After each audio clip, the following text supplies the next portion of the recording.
I'd like to open the, just relax. I'd like to open the Jefferson County, the March Jefferson County Board of Legislator meeting to order. And if you would please stand while we recite the Pledge of Allegiance, and then we'll have a moment of reflection. Thank you. I pledge allegiance to the flag of the United States of America and to the republic for which it stands, one nation, under God, indivisible, with liberty and justice for all.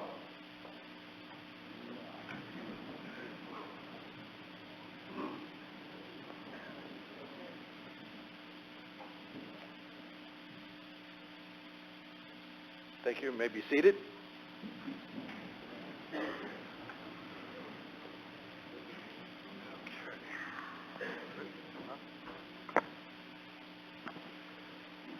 Roll call of members. Legislator Fitzpatrick? Here. Monticelli? Here. McBride? Here. Drake? Here.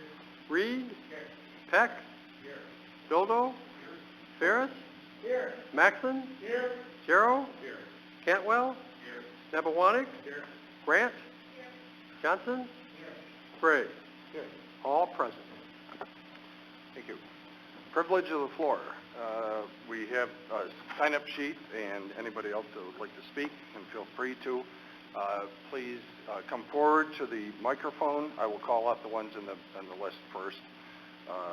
Come forward, state your name and address, your legal address. If you can keep your remarks to 5 minutes or so, that would be appreciated, or less. If you're addressing the board when you speak at the podium, it is not an exchange between the board and the public. It is just your opportunity to be heard through the Board of Legislature. You may reference any local or state politician that you'd like to, but I would ask you to please observe some decorum and please keep your remarks topical in terms of the issue, and please don't be derogatory or demeaning in terms of making it personal towards anybody. And with that said, I would like to call on the first person that asked to speak was Noah Latham. Please step forward.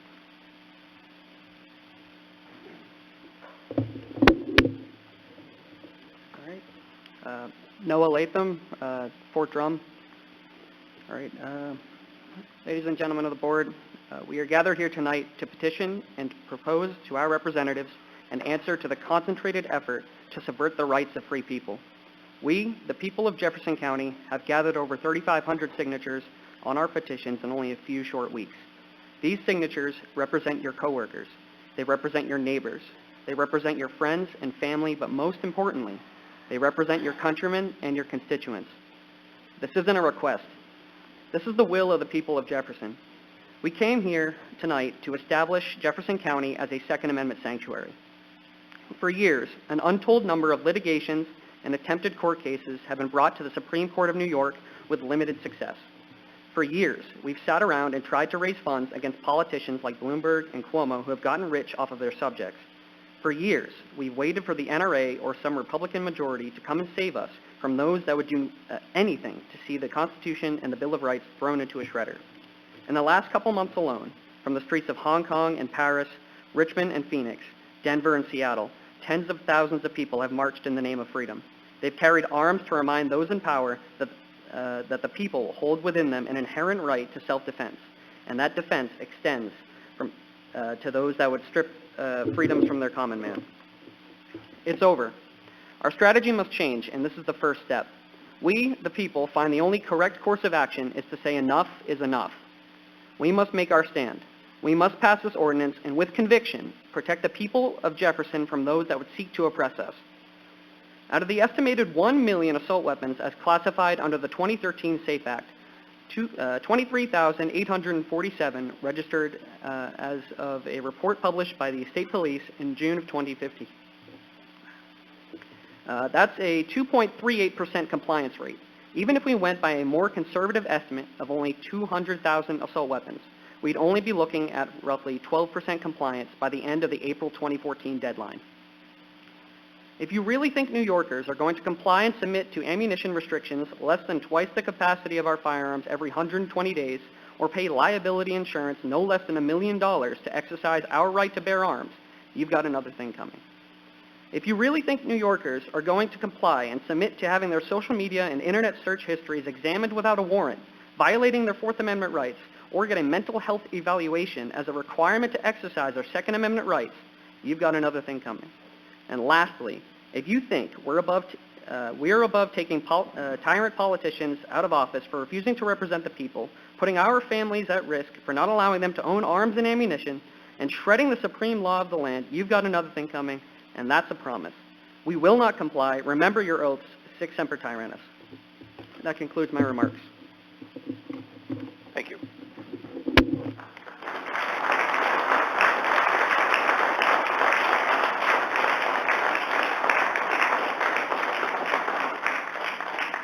Next, I'd call on Stephen Byers.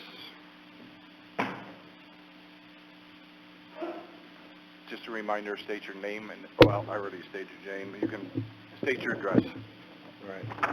My name is Stephen Byers, and I live in the town of Rutland.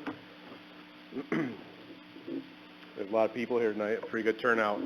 I was actually just coming to talk about the 40 inches of snow I got at my house this weekend and see if we could talk about redistribution of snow in the county, but apparently people want to talk about the Second Amendment, so I want to discuss that for a minute.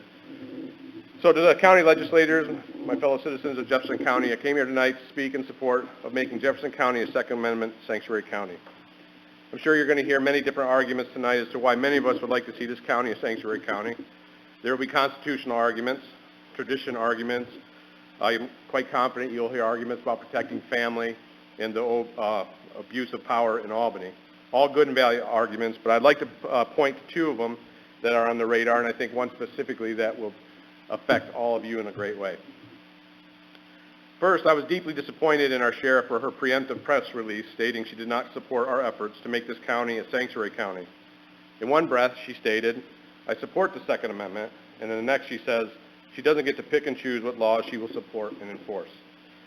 I know a few things about taking orders from my time in the service, and there was one thing that was ingrained in our heads, and that was following illegal or unconstitutional orders is not a requirement. In fact, we had a responsibility to refuse such orders and not carry them out.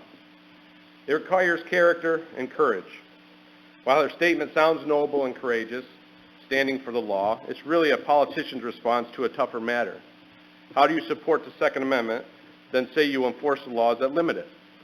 This is classic politician doublespeak for, I don't want to stand up for the Second Amendment, so I'll take the easy road and blame all the laws that are sent to us from Albany. You know, I'm just following orders. This is a dangerous precedent for two reasons. Either she is lying and doesn't really support the Second Amendment and the Constitution, or she's too afraid to stand up to the governor for fear of political repercussion or backlash from Albany. Whatever her reasoning, these don't encourage faith in our sheriff. We elected Sheriff O'Neill so she would not have a career job as a county sheriff, but that she would serve and protect us as a public servant. We did the same for this body of legislators representing us here tonight. I want to make a statement to Sheriff O'Neill. For the record, I voted for her. We will not forget her response and lack of courage and leadership on this matter next time she's up for election. We will also remember how this Board of Legislators leads over this issue and hold you all to the same standards. To my fellow citizens of Jefferson County, this Board of Legislators, and if Sheriff O'Neill happened to see this, I'm disappointed I didn't see her here tonight. I figure if you have the guts to make a preemptive press release, you probably ought to show up and listen to how that's going to be effective to the people that you represent. But I want to ask a couple questions and ask that you ponder them and answer them truthfully in your heart. When did we start believing that fighting for freedom only happened with our brave men and women overseas? When did we become so tamed as to believe we at home were not entrusted to maintain the highest ideals of freedom, regardless of personal loss or consequence? For all of you, that probably means budget. Have we become so lazy as citizens that fighting for our Constitution at home is a thing of the past? As a veteran, I'm constantly reminded of the oath I took that I would defend the Constitution from all enemies, foreign and domestic. We must remain vigilant at home because our freedoms are under a much greater attack here in New York State than anything we are presently facing overseas. Some may say that our efforts here tonight to become a sanctuary county would be nothing more than a token statement, but I say that if this is what it takes to fire the peaceful shot across the bow of those in Albany that have trampled our rights, then I say it is well worth the effort and any repercussions that may come from it. The second point I want to make, and is directed to this board specifically, because I believe it will apply to you more, is 3 weeks ago my wife went out to lunch with 4 of her friends. After she came home, we were talking, and I asked, hey, how was lunch? And she said, it's actually kind of sad. And I said, what for? She said, of all 5 families represented, everyone, including my own, has plans in place to leave the state of New York in the next 3 to 4 years, if things don't change. Interestingly enough, not one complained about the weather. It was taxes, regulation, laws like the SAFE Act, all things that made us feel less free. Now let me say this. Out of these 5 families represented, there were 23 children, over half of which are in college and finishing college. All will at least have a minimum of a bachelor's degree. Not one of those children intends to return home. Out of those 5 families, there were 4 businesses represented that employ either directly or indirectly around 20 people. If those families leave, where do those businesses go? The other spouses that are not business owners consisted of an occupational therapist, an accountant, members in the medical field, and a teacher. My point being, these are productive, hardworking, tax-paying members of our county. You don't have to be an economist to realize the loss of people like this, as well as their college-educated children that will not be coming back to this area, will eventually start to cause an economic strain on our county. I'm confident that one of the greatest responsibilities you all have here as a board is budget work. I'm sure that's a lot of fun. I ask, how much longer is Jefferson County going to lose citizens before budgets become impossible to put together? There's a point coming when this county will be completely beholden to Albany to stay afloat financially if we are not already there. It is no secret that in 2016, Jefferson County had the greatest percentage population loss of any county, not in the state, but in the country. In fact, the loss of population has been a trend since 2011, and that's even with Fort Drum here. And this trend is not likely to end with the present direction of this state. In the past year, Albany has passed laws, the Housing Stability and Tenant Protection Act of 2019, which is already bringing economic hardship to property owners in the area and will increase the blighted homes in this county. I guarantee it. The Green Light Law, bail reform laws, which make our communities less safe, no longer religious exemptions for people who disagree with certain vaccine laws, and of course, constant and continued attacks on the Second Amendment. Over 50 new laws will be voted on potentially in this next session. Albany's agenda has swung so far left, I can't see myself living under this or encouraging my children to come home and raise their children here. How sad. This used to be a wonderful place to raise a family.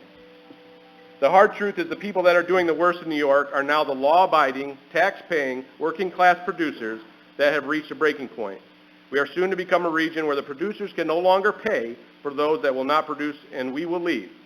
We have become less safe while our leaders in Albany and even our own sheriff seek to take away or limit the way we can protect our families. My question to this Board of Legislators, a large majority of which are Republican, when do you finally say enough is enough? This petition and effort to make Jefferson County a Second Amendment sanctuary county is about a lot more than just the Second Amendment. It can be and should be the point we can someday look back on and say this is when we started to take Jefferson County back. And who knows, maybe with some help from some of the other counties, our state of New York. I urge you strongly to consider this petition and make our voices heard and to be the buffer between Albany that the constituents of this county need. Thank you.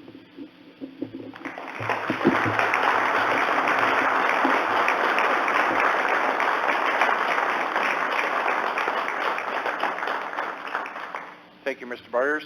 Next, we'll have John Hull.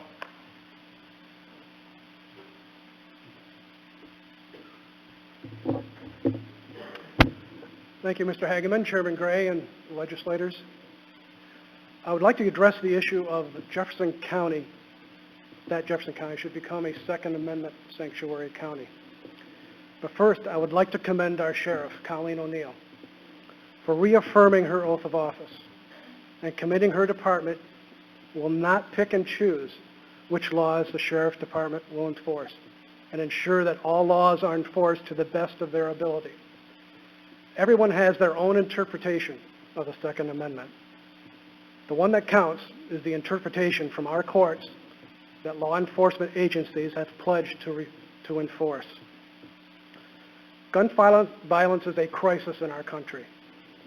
Where we once thought that gun violence on a large scale only happened somewhere else, one can now have a legitimate concern that any school, mall, church, anywhere people gather in our area can fall victim to gun violence.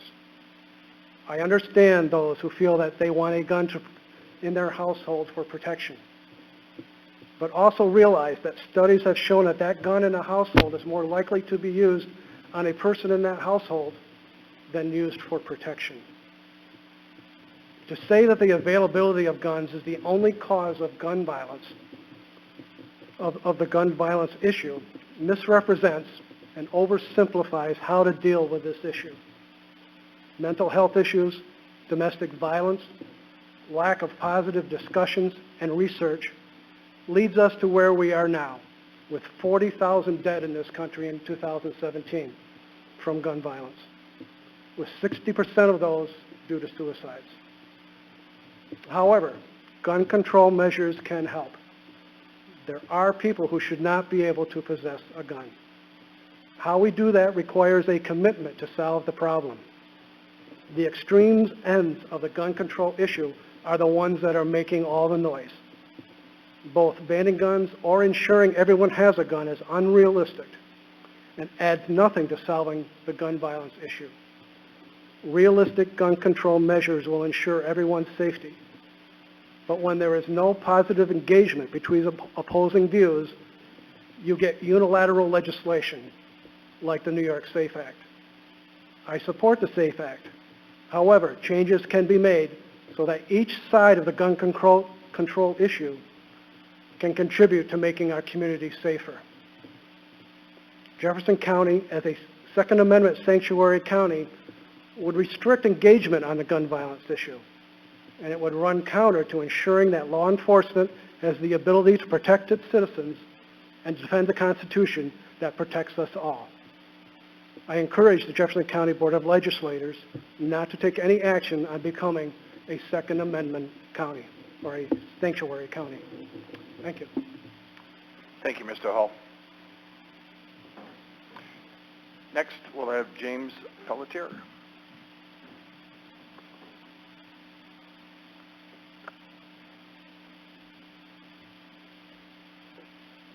Hello, my name is Dr. James Pelletier. I live in Watertown, New York.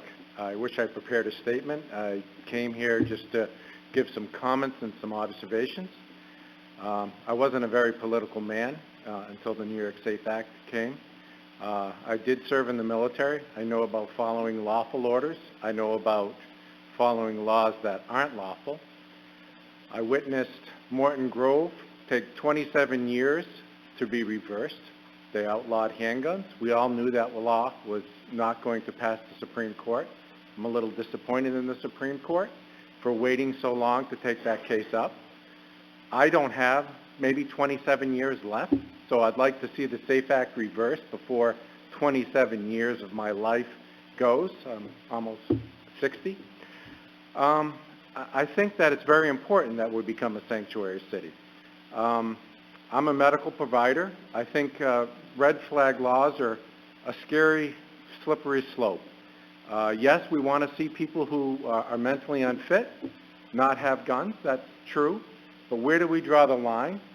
Who do we allow to interpret the person? Who do we say has the ability to judge this person and say that he is not safe? One person killed by a gun is one too many.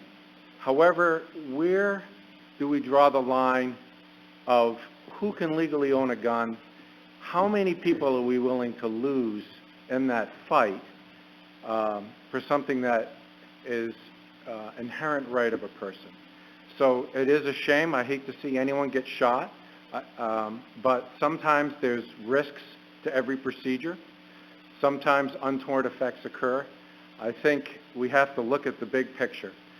Yes, sometimes people will get shot, criminals will rob, people will be angry and shoot people, and that's all sad. But what, if you took every gun away, who's going to enforce that?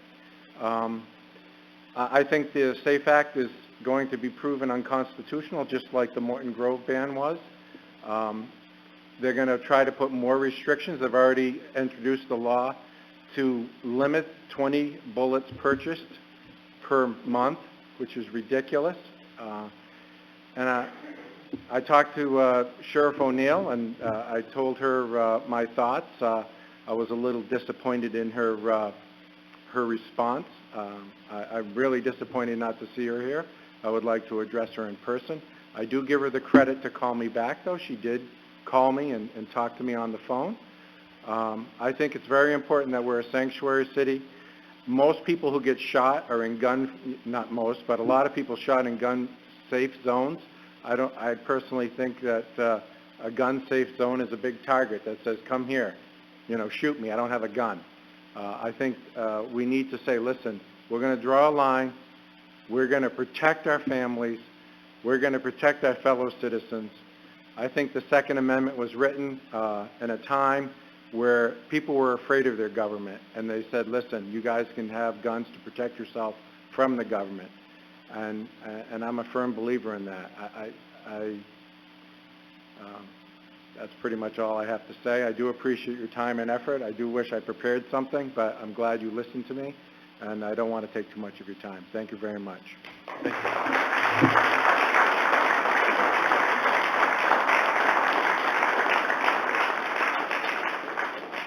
Thank you, Dr. Pelletier. Next, we have Charles Kingsley.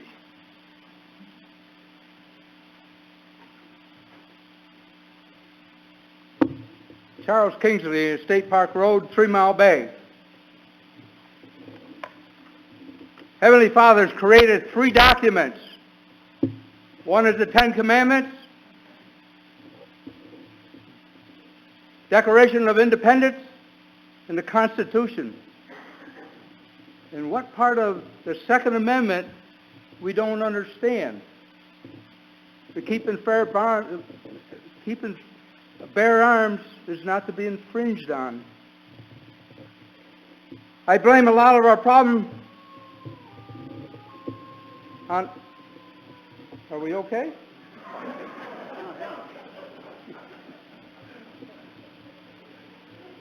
I blame a lot of our problems on our news media. Park City, Florida, 2 years ago, massive shooting down there. The system failed us. That individual was arrested 45 times. Every kid in that school knew exactly who committed that crime. It's a shame that we get in that position. the thing you get out of the news media is the firearms. Just the other few months back, there was a shooting in a church in Texas. Unfortunately, the violator killed 2 people, but within seconds, he was dispensed with. Why? Because people carried a firearm. When you think about it, we all need to be our own self-defense. First defense. Calling 911.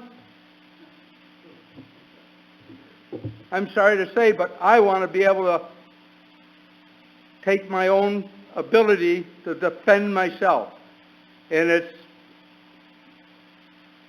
absolutely clear between the news media, legislations are taking that ability away from us.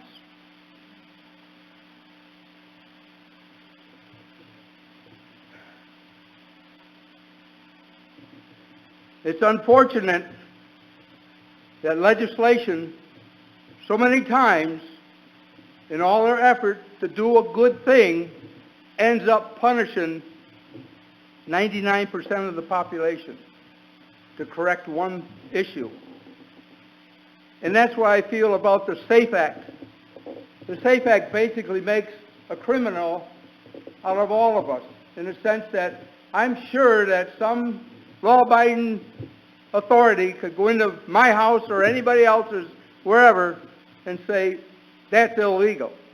God forbid you have more than 10 rounds in your clip. Where did God say 10 rounds is not enough? There's something wrong with our system, and we're missing out on a lot of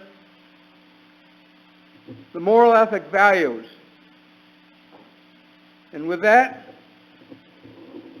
I thank you for the time, and hope you'll be considerate about where we're going with rules and regulations as concerned in firearms. Good night.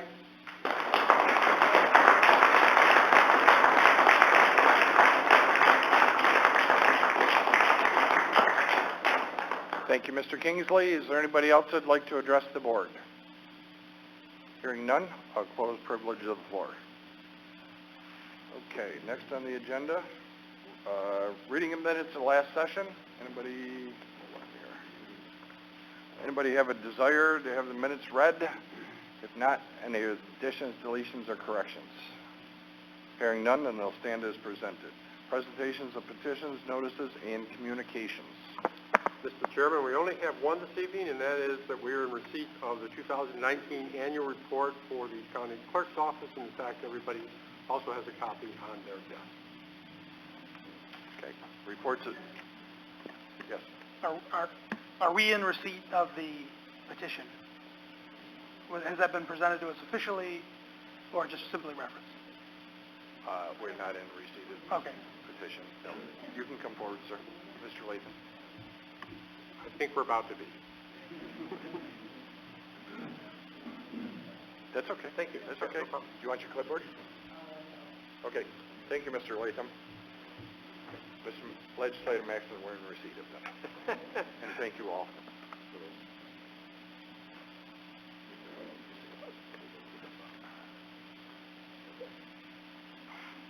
We'll keep it right up here. Let everybody know that we still have it. So, okay, thank you very much. And again, thank you for everybody that spoke. Presentation, oh, we already did that. Reports of standing committees. We have a report of the Finance and Rules Committee reporting favorably on Resolutions 79, 80, 81, 82, 83, 85, 86, 87, and 89. We also have a report of the Finance and Rules Committee recommending approval of legislator expenses. Reports of county officers and others. There are three. First, we have a report of the county treasurer on investments and cash on hand. We have a report from the county administrator on budget transfers for the prior month. And this month, we also have a report of county auditor for erroneous assessments. Okay. Next, we have local laws, resolutions, and motions. To begin with, before we start, we have 3 resolutions that have not gone through the committee process. So as you know, they require, for the general public, if they have not gone through the committee process, then they require waiving of our standing rules.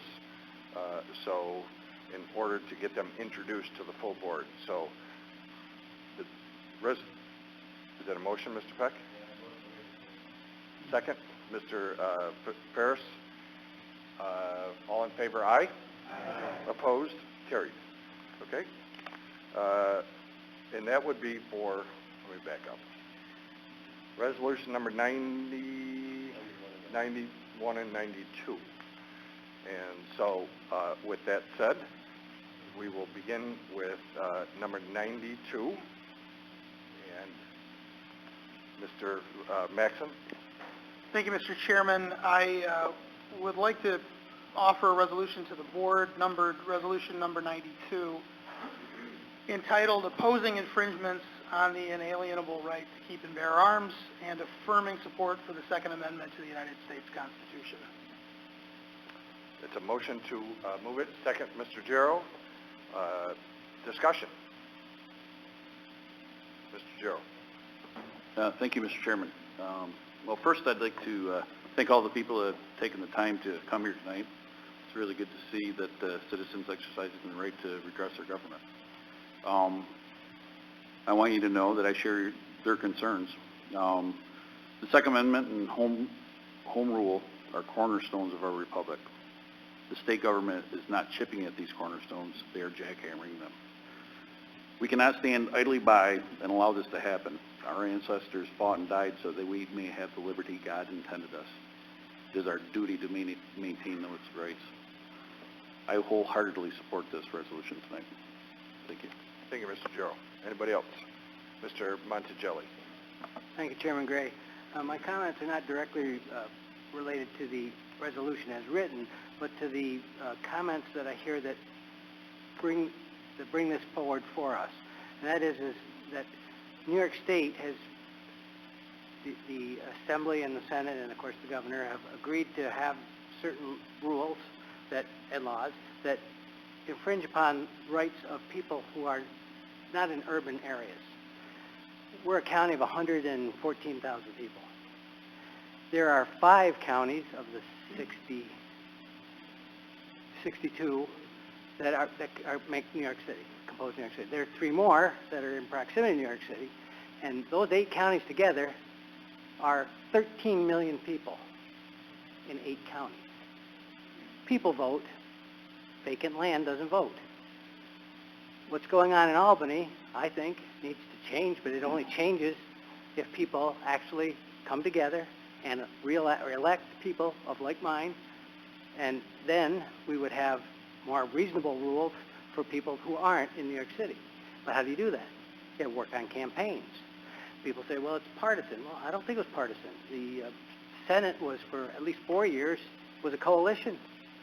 But there was a balance. And some, not all rules, because obviously the SAFE Act managed to be passed during that time, but other laws didn't get passed because there was a balance of power. Now we don't have the balance of power. The 13 million people are telling the 116,000 or 114,000 what to do. I mean, we're 114. Franklin County's 50, I think, roughly. Lewis County's 25,000. Compared to 13 million people,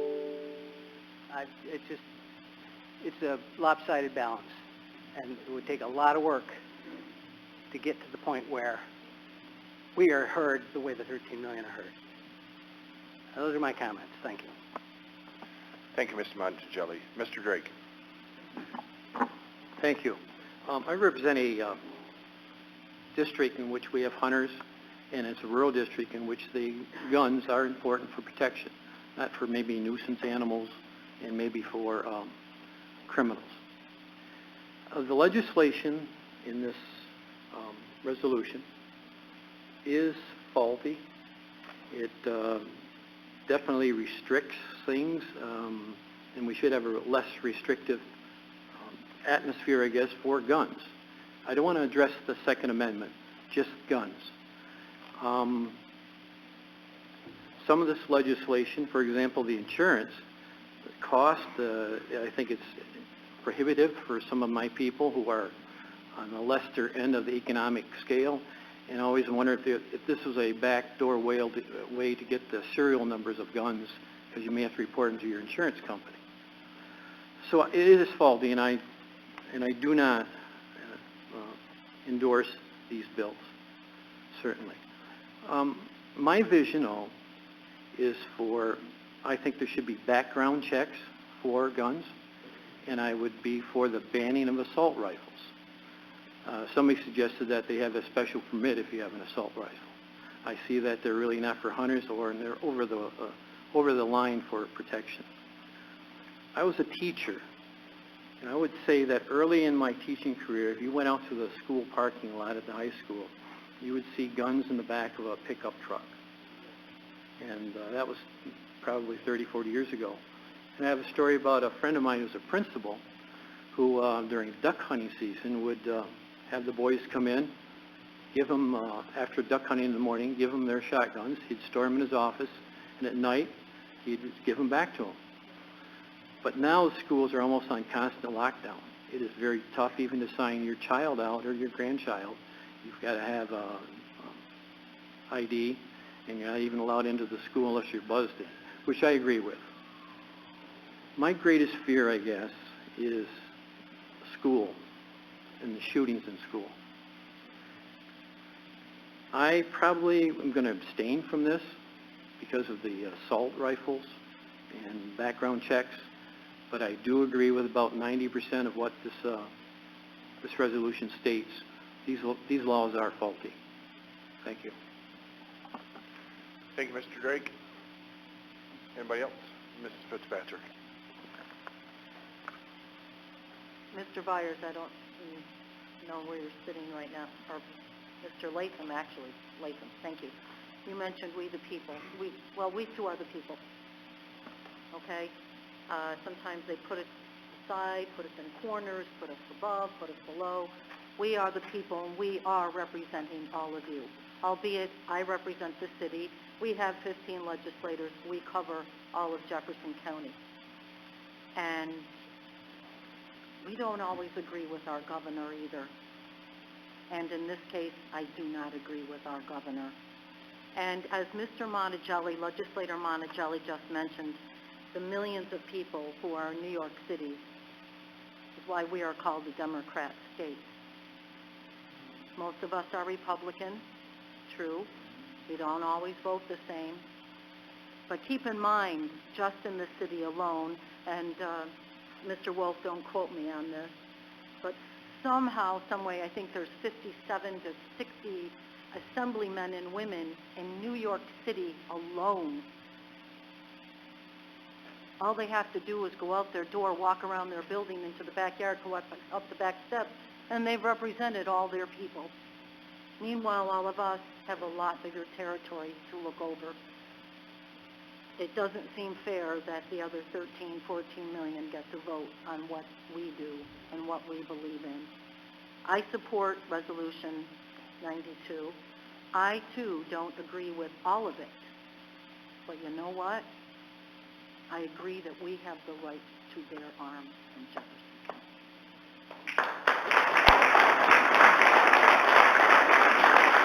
Anybody else? Mr. Ferris? Thank you, Mr. Chairman. As a person who has a concealed carry permit, have had it for quite some time, and I agree with background checks. I did my time. I suppose some of you guys did your time 6 months or a year to get cleared to get your gun.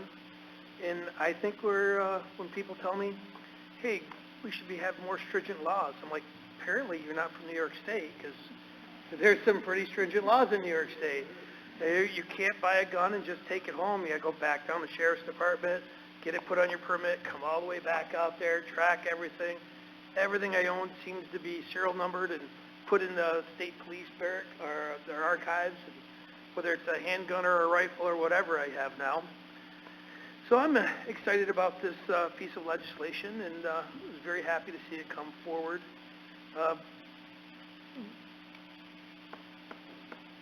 it's just time to push back. So I do agree with Mr. Drake and a lot of the other legislators that there's safety and background checks and stuff like that need to be done.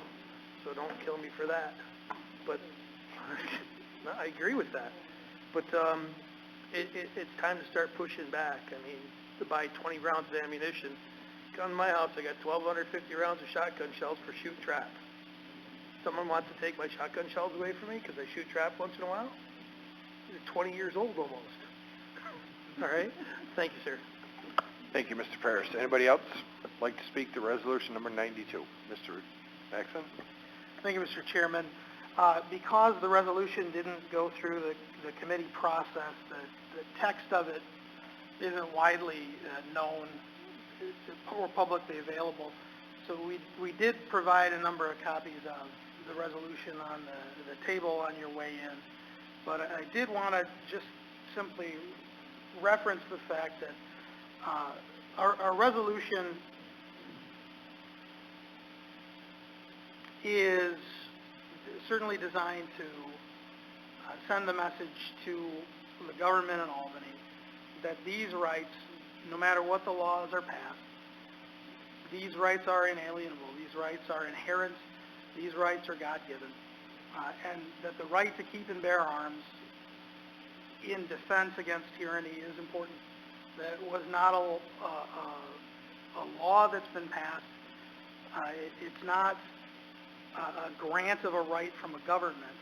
It's a restriction on government that says the right to keep and bear arms shall not be infringed because it's a defense against tyranny. I would encourage you to grab a copy on your way out if you haven't read it already. But that we encourage all the people of Jefferson County to exercise their inalienable right to keep and bear arms, to obtain arms and ammunition, and to train to a level of proficiency so that they may, in the words of Alexander Hamilton in Federalist number 28, stand ready to defend their own rights and those of their fellow citizens. So I am very excited to see people come. I've never seen anyone come to any of our meetings in 6 years. Maybe you could count the number of meetings on one hand. But to have the people here and for us to be able to not only hear what you have to say, but to respond tonight, not to refer it to a committee, but to say we've spent time thinking about this, we've spent time considering your concerns, and we're ready to offer what we can offer tonight. So I'm glad that people came, and I of course, fully support the resolution tonight. Thank you.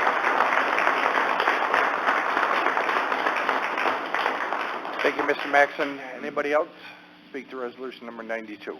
None? We have a motion and a second. All in favor, aye? Aye. Opposed? Nobody opposed, one abstention. Okay. That is 92. So, now, back on track. Resolution number 69. Resolution number 69 is payment of legislator expenses. Discussion? None? All in favor, aye? Aye. Opposed? Carried. 70. Requesting introduction of legislation extending the authorization of a 1% increase in the county sales and compensating use tax in Jefferson County. Discussion? Yes, Mr. Monticelli.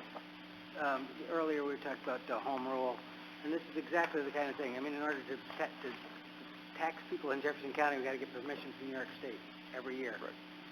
It's the exact same issue, that the home rule concerns for rural areas just doesn't exist. Thank you. Thank you.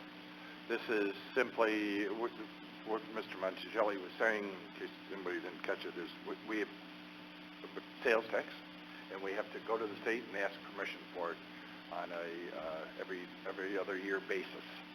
So this is simply this resolution requesting their permission to do something like they so often have us do. So, further discussion? None? All in favor, aye? Aye. Opposed? Carried. Resolution number 71. Authorizing the acceptance of offers to purchase real property acquired by tax foreclosure but not sold at auction. Discussion? None? All in favor, aye? Aye. Opposed? Carried. 72. Authorizing position in the Employment and Training Department. Discussion? None? Roll call. Legislator Maxon? Yes. Darrow? Yes. Peck? Yes. Jodo? Yes. Nebewanik? Yes. Cantwell? Yes. Ferris? Yes. Reed? Yes. Grant? Fitzpatrick? McBride? Johnson? Monticelli? Drake? Gray? Yes. Motion carries. Just again, one more time for the members of the audience that are here with us this evening, as Mr. Maxon rightly pointed out, we don't often have visitors, and we do appreciate your attendance, but you heard me at the very first resolution ask for a motion and second because it hadn't gone through committee. The balance of these resolutions, with the exception of the other two that we waived the rules on, the balance of these have been through a jurisdictional committee. We have 3 different committees that meet throughout the year, or throughout the month, to the conclusion of our board meeting. So they go through and they are discussed at length sometimes at the jurisdictional committee that they operate under, and they're moved and seconded at those committees. So therefore, it just requires a vote of the full board. So that's why you're not hearing us ask for a motion and a second on them. So, resolution number 73. Appointing Director of Weights and Measures. Discussion? Yes. Thank you, Mr. Chairman. Again, for the benefit of the people who are here, this is an exciting resolution. It might not sound appointing a Director of Weights and Measures. This is a position that we share with Lewis County, if I'm not mistaken. We work with our neighbors to save money for a change. We have one director for Weights and Measures to go around and check bulk tanks and to check gas stations. This is such a good thing that will never be on the front page of the newspaper market.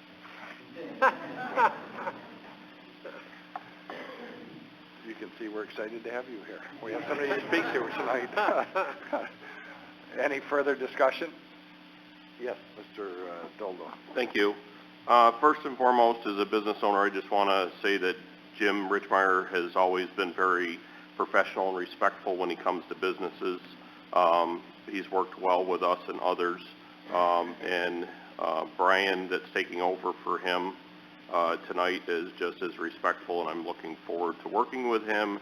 And I feel comfortable that when he's out there doing his work, he's being respectful and working with business owners, which is important.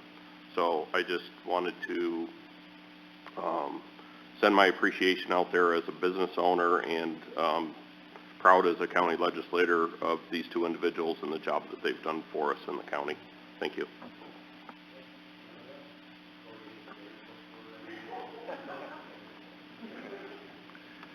Any other discussion? All in favor, aye? Aye. Opposed? Carried. Resolution 74, please.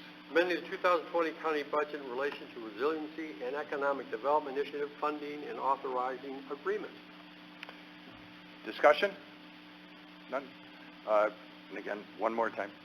When we have a roll call vote, it's usually a budget affecting resolution. So either taking money in, letting more money out. Hopefully more often we're taking it in than we're letting it out. But so, any roll call. This one is collecting money. This one is collecting money. Legislator McBride? Yes. Jarrow? Yes. Reed? Yes. Cantwell? Yes. Doldo? Yes. Grant? Peck? Yes. Monticelli? Yes. Johnson? Yes. Fitzpatrick? Yes. Ferris? Yes. Nebewanik? Yes. Drake? Yes. Maxon? Yes. Gray? Yes. Motion carries. Anybody that's on the water, that resolution will help you. Resolution 75. Amending the 2019 county budget to accept increased funding in connection with the New York State Snowmobile Trails Grant and Aid Program. Discussion? None? Roll call. Legislator Johnson? Yes. McBride? Yes. Grant? Yes. Peck? Yes. Fitzpatrick? Yes. Monticelli? Yes. Drake? Yes. Reed? Yes. Maxon? Yes. Jodo? Yes. Ferris? Yes. Nebewanik? Yes. Darrow? Yes. Cantwell? Yes. Gray? Yes. Motion carries. Resolution number 76. Authorizing agreement in connection with New York State Snowmobile Grant and Aid Program for amending the 2020 county budget in relation thereto. Discussion? None? Roll call. Legislator Ferris? Yes. Jerem? Yes. Peck? Johnson? Yes. Maxon? Yes. Fitzpatrick? Cantwell? Drake? Nevawanik? Grant? Monticelli? Doldo? Reed? McBride? Gray? Yes. Motion carries. 77. Authorizing agreements and amending the 2020 county budget in relation to the U.S. Economic Development Administration grant. Discussion? None? Roll call. Legislator Reed? Maxon? Yes. Drake? Ferris? Yes. McBride? Fitzpatrick? Monticelli? Doldo? Nevawanik? Jerem? Peck? Grant? Johnson? Cantwell? Gray? Yes. Motion carries. 78. Authorizing agreements to the New York State Department of Transportation, Federal Aviation Administration, and McFarland Johnson in relation to airport baggage claim project. Discussion, Mr. Reed. Yes, again, I would like to thank Senator Ritchie's office for stepping up to the plate and taking care of the situation. I was at lunch last Thursday and overheard somebody saying how quaint it was to get their bags in line out of a 10-foot space. This will truly bring us into the 21st century. And when they called, they said, "What do you need?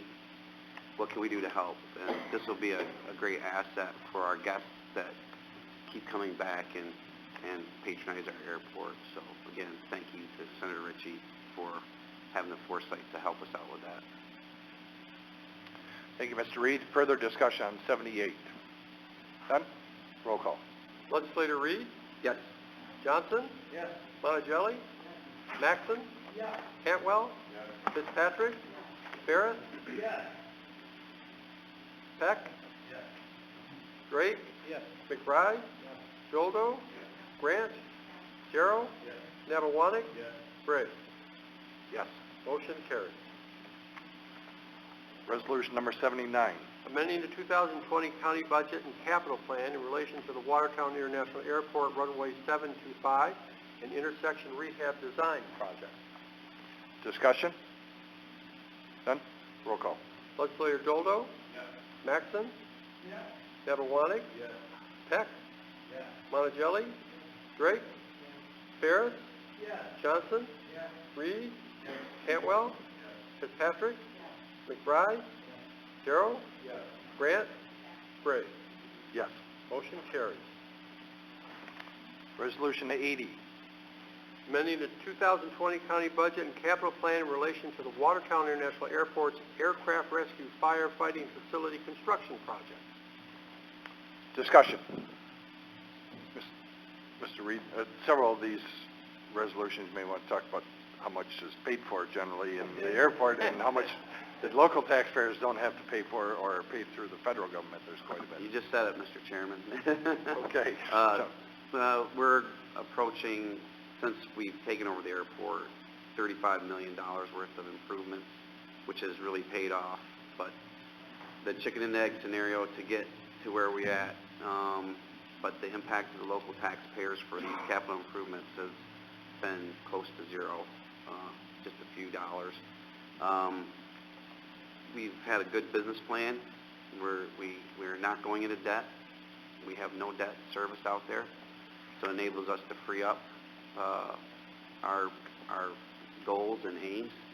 So it's becoming a very popular destination, mainly free parking. We'll get some pavement down there soon, but thank you for the opportunity. It's really coming along.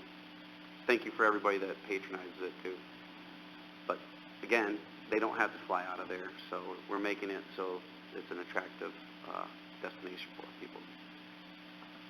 Thank you, Mr. Sorry? Yep. Okay. Didn't want to cut you off. Thank you, Mr. Reed. Further discussion? All in favor, or roll call, sorry. Legislator Nabawanek? Yes. Cantwell? Yes. Monticelli? Yes. Grant? Ferris? Yes. Maxon? Yes. Darrow? Yes. Drake? Yes. Reed? Yes. Jodo? Yes. McBride? Yes. Fitzpatrick? Yes. Johnson? Yes. Peck? Yes. Gray? Yes. Motion carries. There you go. Your report's in tip-top shape. Resolution number 81. Reappropriating funds from various unspent grants relative to Fire and Emergency Management Department, and amending the 2020 county budget in relation thereto. Discussion. None? Roll call. Legislator Fitzpatrick? Yes. Darrow? Yes. Johnson? Yes. Ferris? Yes. Maxon? Yes. McBride? Yes. Reed? Yes. Jodo? Yes. Peck? Yes. Cantwell? Yes. Monticelli? Yes. Grant? Yes. Nabawanek? Yes. Drake? Yes. Gray?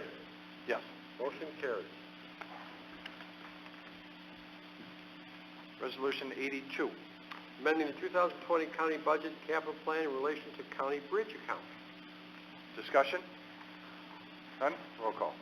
Legislator Monticelli? Yes. Darrow? Yes. Grant? Yes. Nabawanek? Yes. Drake? Yes. Jodo? Yes. Maxon? Yes. Cantwell? Yes. Peck? Yes. McBride? Yes. Reed? Yes. Johnson? Yes. Fitzpatrick? Yes. Ferris? Yes. Gray? Yes. Motion carries. 83. Resolution. Number Amending the 80. 2020 county budget in relation to recycling and waste management. Discussion. None? Roll call. Legislator Darrow? Yes. Maxon? Yes. Nabawanek? Yes. McBride? Yes. Jodo? Yes. Grant? Fitzpatrick? Drake? Ferris? Yes. Monticelli? Cantwell? Yes. Caswell? Reed? Yes. Johnson? Yes. Peck? Yes. Gray? Yes. Oh, where'd that come from? 16. Whoa. Somebody just joined us. 84. Sorry. 84. Authorizing agreement with the New York State Office of Indigent Legal Services. Discussion. None? All in favor, aye? Aye. Opposed? Carried. 85. Amending the 2020 county budget to reappropriate state and municipal facility grant funds relative to the Sheriff's Department. Discussion. None? Roll call. Legislator Reed? Yes. Drake? Yes. Maxon? Yes. Nabawanek? Yes. Ferris? Yes. McBride? Yes. Johnson? Yes. Grant? Fitzpatrick? Yes. Monticelli? Peck? Yes. Darrow? Yes. Doldo? Yes. Cantwell? Yes. Gray? Yes. Motion carries. Resolution number 86. Reappropriating funds for various unspent Homeland Security grants relative to the Sheriff's Department and amending the 2020 county budget in relation thereto. Discussion? Yes. Thank you, Mr. Chairman. So, first, wrong one. So this evening we heard from a lot of our community, or some of our community, about frustrations with the government infringing on our Second Amendment. Like I said earlier, I understand and share those frustrations. The Second Amendment is not my only concern, though. For several years, my colleague and I have objected to the Stone Garden grant that the federal government has used to encourage local entities to cooperate with the Border Patrol. The problem with this cooperation is that it's been used in many instances across the nation to infringe on the Fourth and Fifth Amendment rights of our fellow citizens, even as close as our neighboring county. We must vigilantly guard all of our rights, and that is why, again, I cannot support this resolution. Thank you. Thank you, Mr. Jarrell. Anybody else? Mr. Maxon. Thank you, Mr. Chairman. We heard from many county residents here tonight, many more than usual. Our friends and neighbors presented a petition with hundreds and thousands of signatures demanding our action. These are citizens who are intent on peacefully rolling back government infringement on our God-given right to keep and bear arms. This government infringement is not just our Second Amendment rights being trampled on by Albany, by Washington, and across the country. For at least the last 50 years, governments have not simply permitted the free exercise of religion, they have been actively hostile toward it. Government universities restrict speakers and students alike to free speech zones and enforce draconian rules on the use of so-called preferred pronouns. Peaceful assemblies have not been guaranteed protection from violent counter-protests, and petitions for the redress of grievances have been ignored by government. The Patriot Act, the SAFE Act, red flag laws have all trampled on half the Bill of Rights. Your Fourth Amendment right to be secure in persons and effects from unreasonable search and seizure. Your Fifth Amendment right with warrantless wiretapping and little due process. The Sixth Amendment, your right to be confronted by the witnesses against you. Which brings us to Operation Stone Garden. Operation Stone Garden is a bipartisan grant to purchase surveillance equipment, weapons, and advanced training for law enforcement personnel to cooperate with Border Patrol to heighten security. As George Carlin observed, bipartisan usually means that a larger than usual deception is being carried out. For years, my colleague Mr. Jarrow and I have been speaking out against this injustice, and to no avail. The resolution is passed, the funds are reappropriated. Tonight I offer you an alternative. Mr. Chairman, I move to amend the resolution. I think that it's time we send a clear message to Albany and to Washington that our rights are not for sale. Rather than reappropriating these funds, I move that the resolution be amended to direct the county administrator, the budget officer, the county treasurer, and the county sheriff to return these unspent funds to the federal government with our sincere thanks.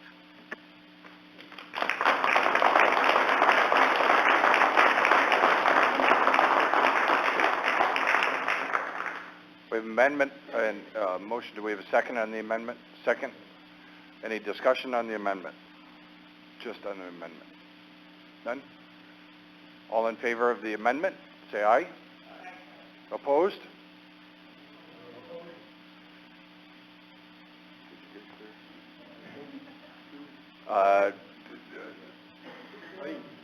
Just, how about a raise of the hands? In favor, raise your hand. Two. Okay. I will take that, then the opposed are the balance. Thank you. Okay? 13-2 of the amendment is defeated. Back to the resolution. Is there any discussion, further discussion on resolution number 86? Yes, Mr. McBride. Thank you. Could in the future any of this get put towards coronavirus situation? Not these particular funds, no. We may see funding coming down the pipe for assistance, but it would be in a different area.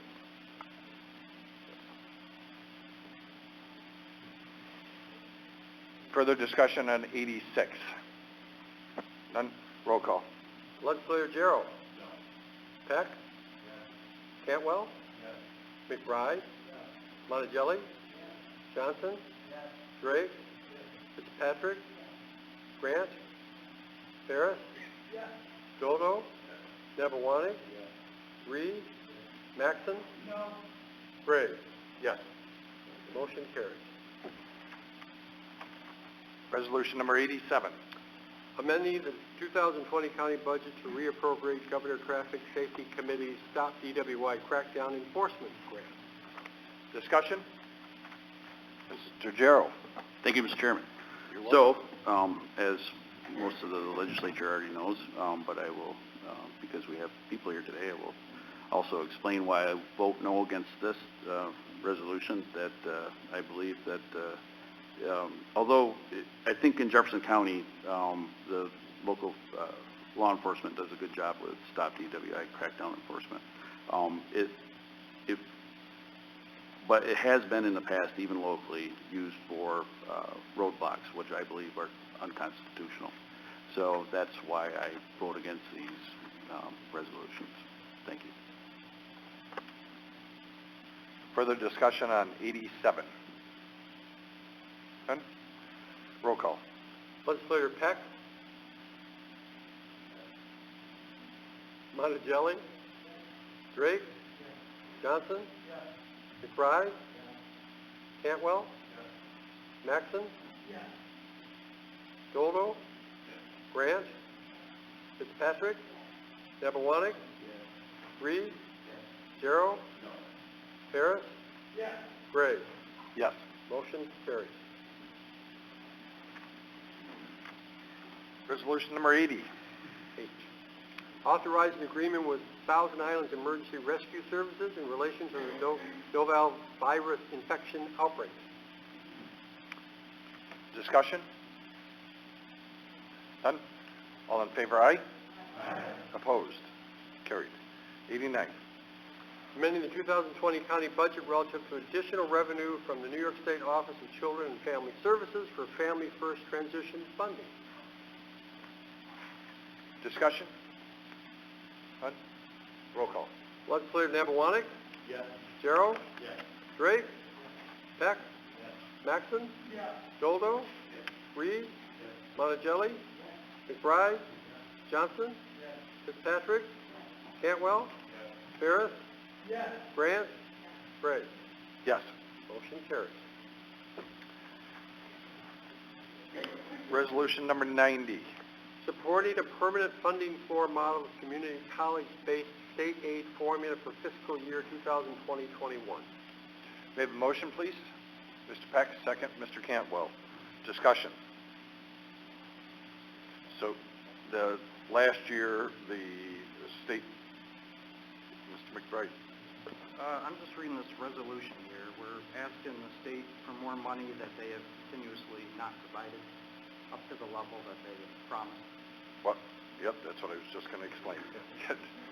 So, they have normally gone off from what they call an FTE model, which is full-time equivalent model for student enrollment, and it was up until last year. It was a three-year rolling average. There's a percentage assigned to each year, and that's how the school was funded on the state side. Of course, the county also funds it considerably as a county sponsor. We fund it to the tune of $5+ million a year. So, and then there's tuition, which is how they derive their budget.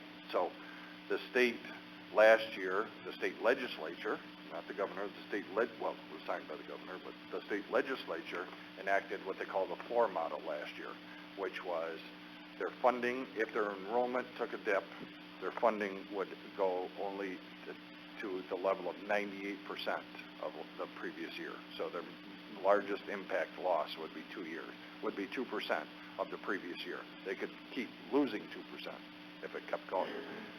It has been suspended again, or not proposed by the governor's budget. So we're asking in this resolution that the legislature put it back in the budget for this year. And essentially what that does is that creates some consistency in their budgeting. So it's not a roller coaster, for instance. I'll use that analogy. Other than that, they're based on their enrollment, their funding can go up and down, and that is, as most people know, can be very difficult to manage, because then you've got to start a combination. You either got to come to the county for more money, you've got to ask students for more money, or you have to make cuts. And in a service-oriented, program-oriented institution like that, making cuts can be difficult because it can further spiral your losses. So you have to be careful, that programming remains the same. So what we're asking here is that the legislature, again, this year, keep the floor model funding in place. And that's exactly correct. But the downside, if this does not happen for the upcoming fiscal year, JCC will find itself short by $600,000 from the current model. Almost 700. Well, yeah, almost 700. 660. So, yes, Mr. So McBride. if this doesn't pass, will JCC continue to run with the expectance that we're going to get this money that we keep asking for yearly? What's that again? I'm sorry? I said if this doesn't pass or the state doesn't give this money, is JCC going to keep running their budget at the level that we're expecting this money? No, I didn't know. If I implied that, I didn't mean to imply that. Frankly speaking, that's a policy decision by the Board of Trustees and administration to propose a budget, but if they lose $663,000 from the state, then there's only three other places it's going to come from. And that is going to be, could come from a combination of county sponsorship money, you folks, It could be tuition. You could be asking students to pay more for their college education, which, keep in mind, community college, the concept is local, affordable, and the other is some sort of cuts. Cuts can be problematic too because it can continue the spiral of declining student enrollment. So those are all, that would be up to the Board of Trustees there at the college to determine, and then they, of course, forward it to us, and then there's negotiations in terms of what level of funding we provide them. So does that answer your question, Mr. McBride? Okay. Mr. Peck, then Mr. Monticelli. Thank you, Mr. Chair. I braved the weather conditions last week and went to the morning meeting that JCC was having, and the graph that they showed there would very clearly define the issue that you're inquiring of, Mr. McBride, in that 2007 they were at this one point of level funding, then you had the crisis of 2008 and 9, which drove them down because of the state funding, and now they're virtually up on pars where they were in 2007. So naturally, that's the swing that we're talking about with the state using the FTE model, and why a floor model will help buoy their finances as they continue to offer the program they do. Their complaint with the way the funding is done at present, or well, previously to the floor model, is that even if your enrollment declines, you still have all the services that you offer to anybody that's coming on campus. And you may have a lot of transitional students, which don't even count as a full-time equivalent, but you're still offering the services to them. So there's a strong justification from the college to be able to say that a more level stream of funding from the state will accommodate both the full-time equivalents, but also those that are non-traditional students attending the college. Thank you, Mr. Peck. Mr. Monticelli. Thank you, Chairman Gray. To my point about balance of power, I attended the governor's representative, I believe his title is Executive Director, Matt Driscoll, who brought the budget to the State Office building, listened to his presentation. In that governor's budget, community colleges are going to get an increase. The increase is based on the FTE. So you say it's an increase, except for if you don't have students, you're still not going to get enough money. And I did stand up and tell him that we're going to be $600,000 short at Jefferson Community College, to which he said, this is being taped, we will get back to you. I have not heard of that, I'll get back to you on it. No, he did not get back to me. Balance power. Thank you, Mr. Monticelli. Further discussion on resolution number 90? None? All in favor, aye? Aye. Opposed? What? Did I hear opposed? Yep, Mr. McBride. Okay. Resolution number 91.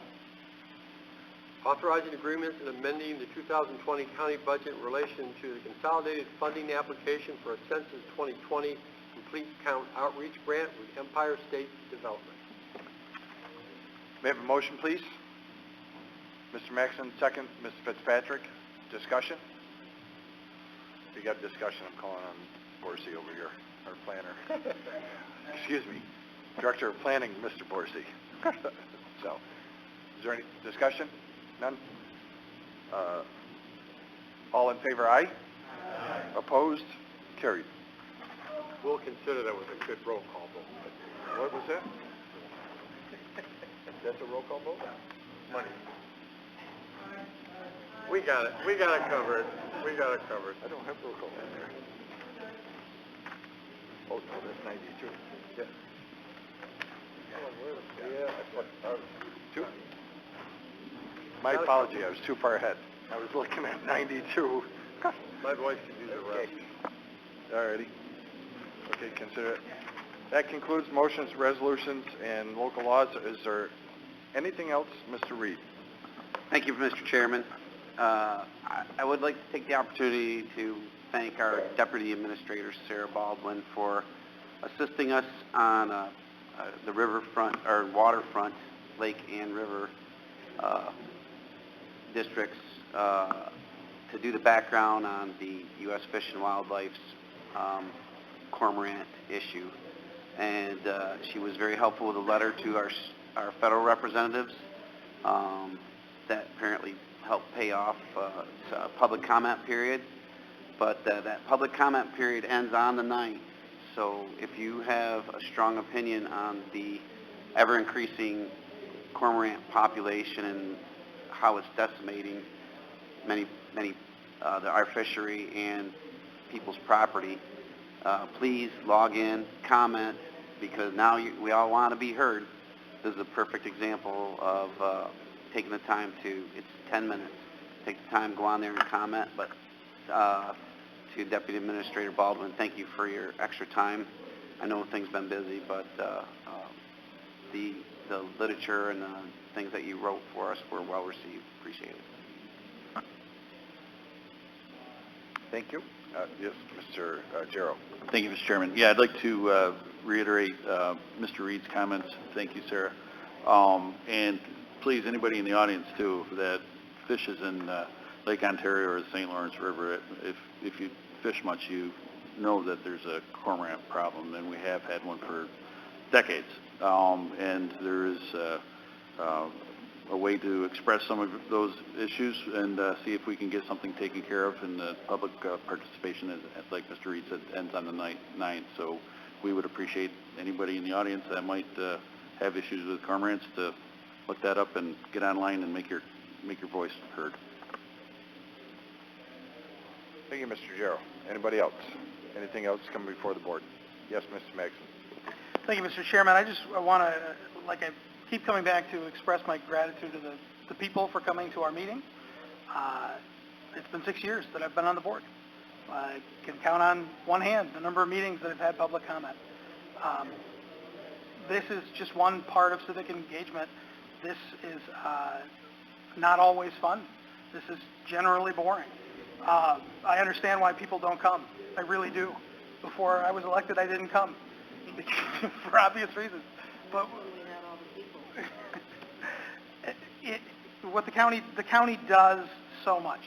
We have limited defined powers, but our fingers are in so many different, from cormorants and waterfront redevelopment and high water levels to the Department of Social Services. We have committees that meet almost every Tuesday night that do things that affect people's everyday lives, that spend tax dollars. We spend $265 million a year, and no one comes to our budget meetings. In 2 weeks, I'll be speaking to the 4-H student government program, and that's the point that I'll drive home to those students. We will spend over $250 million, and not one person will come to our budget meeting. I'm so glad that so many of you came to our meeting tonight. I hope that it's not a one-off. I hope you'll come to our very boring Health and Human Services meetings and General Services and learn about what the government does for you here and how your voice can be heard. Thank you. Thank you, Mr. Maxson. I think the chairman of the Health and Human Services is taking exception to your referring to him as boring. That didn't mean you had to talk, John. Anybody else? No, I'm just kidding you, John. You can. Anybody else have anything come before the board?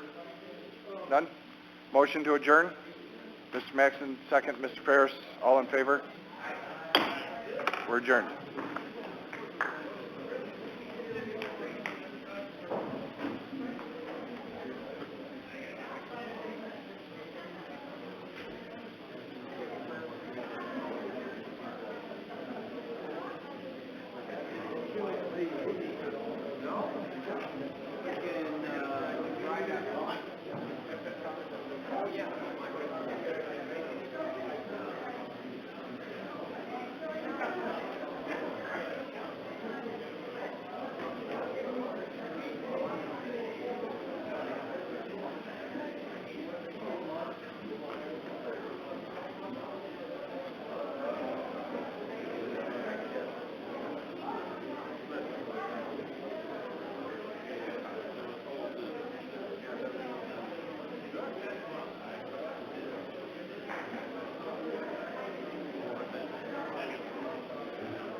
article in the paper.